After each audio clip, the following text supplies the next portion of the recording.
May 18th, 8:32 a.m. Nature finally stopped its teasing.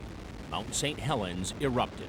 A monstrous lateral explosion of earth and searing steam, heated to over 600 degrees Fahrenheit, blasted northward at supersonic speeds. Within minutes, tens of thousands of lush, old-growth trees were leveled like matchsticks. A nearby river turned into a raging flood of trees, mud, and debris, demolished anything in its path. And a gigantic plume of smoke, reaching 80,000 feet into the sky, blanketed the Northwest with 500 million tons of ash for the next 3 days. At least 57 people died in the volcano's wrath, and more than 150 people were plucked from the burning muck and ash. But incredibly, a few daring souls wanted to get closer. I felt like it was worth the risk. It was part of my job as a journalist to go in there and shoot that for the public. Michael Leenow, then a 20-year-old cinematographer, ventured into the blast zone with a film crew just 5 days after the May 18th explosion. It was supposed to be a brief expedition to document the devastation from the ground. We first landed quite a few miles away from the volcano. There were whole forests, as far as we could see, laid flat. As the men neared ground zero, they witnessed a charred and lifeless landscape, deathly quiet, bulldozed clean by the explosion.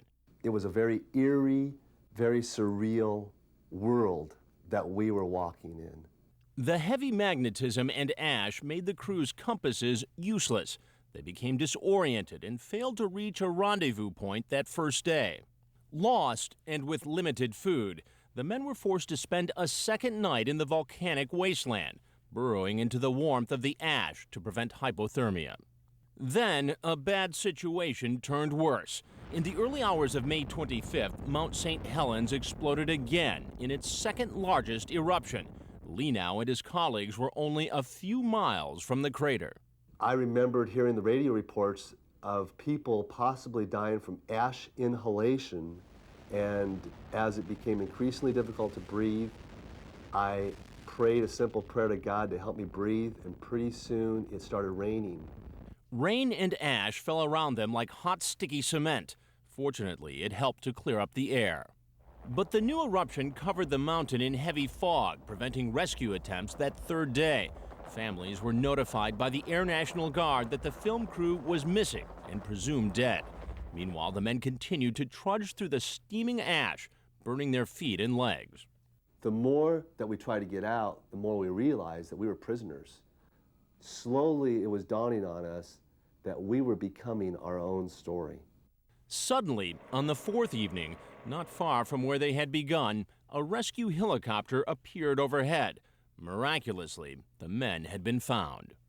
I think I went into Mount St. Helens in 1980 as a young photographer looking for something that was going to help my career. But I came out of there with a lot of valuable lessons that I had learned about life and death and this natural disaster. And as far as disasters go, it was one of nature's grandest, releasing 27,000 times more energy than the Hiroshima bomb and leaving a wake of destruction 30,000 feet wide and up to 19 miles from the volcano.